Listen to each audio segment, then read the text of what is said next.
Separations at the border didn't worry some Trump officials. James Gutierrez, 15, and his sister, Lila, 8, wore chains during a demonstration against the Trump administration's immigration policies Saturday, June 30, 2018. Aaron Levinsky, Star Tribune via AP, Washington, AP. The government's top health official could barely conceal his discomfort. As Health and Human Services Secretary, Alex Azar was responsible for caring for migrant children taken from their parents at the border. Now a Democratic senator was asking him at a hearing whether his agency had a role in designing the Trump administration's zero-tolerance policy that caused these separations. The answer was no. "We deal with the children once they're given to us," responded Azar. "So we don't. We are not the experts on immigration." Separating families while sidelining the agency responsible for caring for the children was only one example of a communication breakdown in the federal government that left immigrant children in limbo, parents in the dark about their whereabouts, and enraged Americans across the country. Today, the Trump administration is still dealing with the fallout. It's still not clear how officials will implement the policy or comply with a court order requiring that families be reunited within 30 days.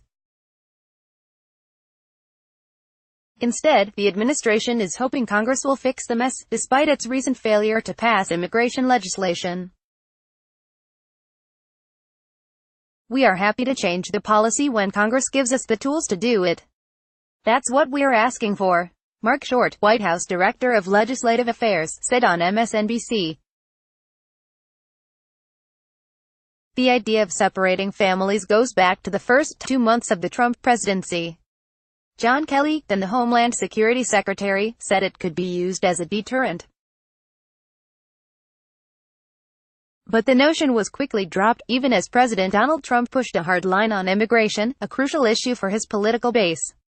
But behind the scenes, senior policy advisor Stephen Miller and others hadn't given up on the concept. It suddenly reappeared this spring after a persistent spike in illegal crossings. It took the form of the zero-tolerance policy announced by Attorney General Jeff Sessions that requires criminally prosecuting anyone coming to the U.S. illegally. Sessions and others argued families would have to be separated because children can't go to jail with their parents. However, whether families would be reunited wasn't much of a concern to the policymakers, according to administration officials and others with knowledge of the discussions who spoke to the Associated Press on condition of anonymity. That lack of planning was evident in an interview Kelly, now White House Chief of Staff, did with NPR in May. "The children will be taken care of, put into foster care or whatever, but the big point is they, the parents, elected to come illegally to the United States," he said. The policy sowed confusion and anger not only in the border region, but in Washington. There was a lack of coordination among some of the government agencies involved in the process, the official said. And there were multiple agencies involved. Customs and Border Protection, part of Homeland Security, detains immigrants. Health and Human Services is responsible for caring for children. Adults are referred to the Justice Department for prosecution.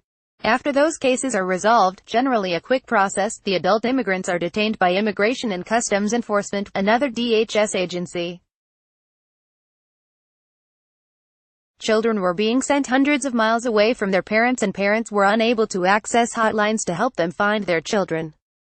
Some were deported without their kids. There was no system set up beforehand to link families and no plan on how to bring them back together, the official said. More than 2,000 children were being separated from about 2,000 parents. Religious and humanitarian leaders decried the policy. Doctors warned of serious trauma from separation.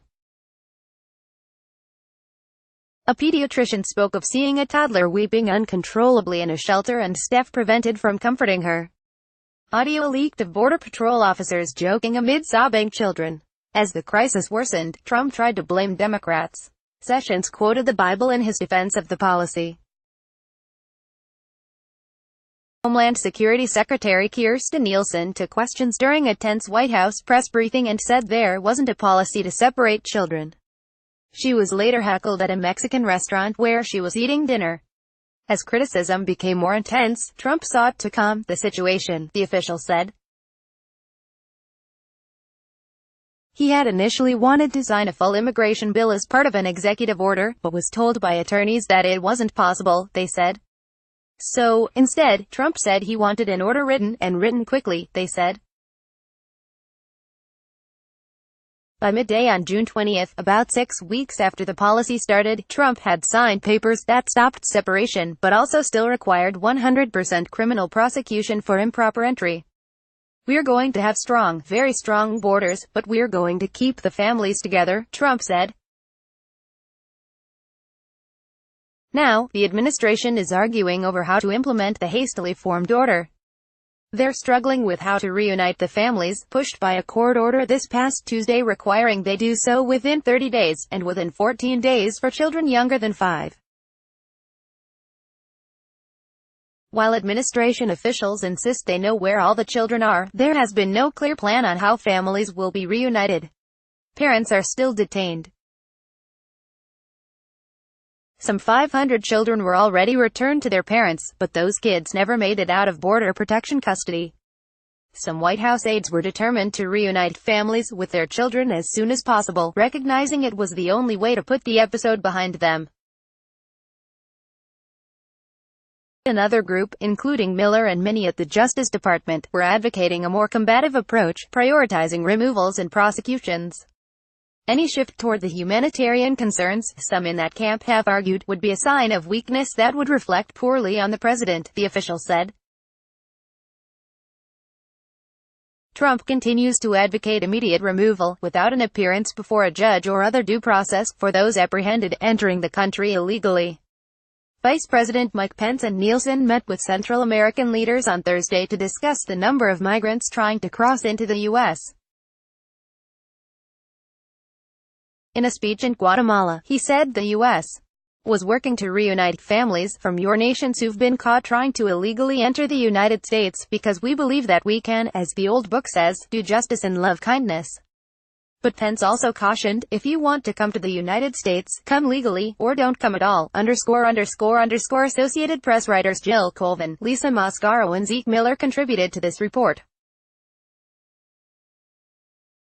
Copyright 2018 The Associated Press. All rights reserved. This material may not be published, broadcast, written or redistributed.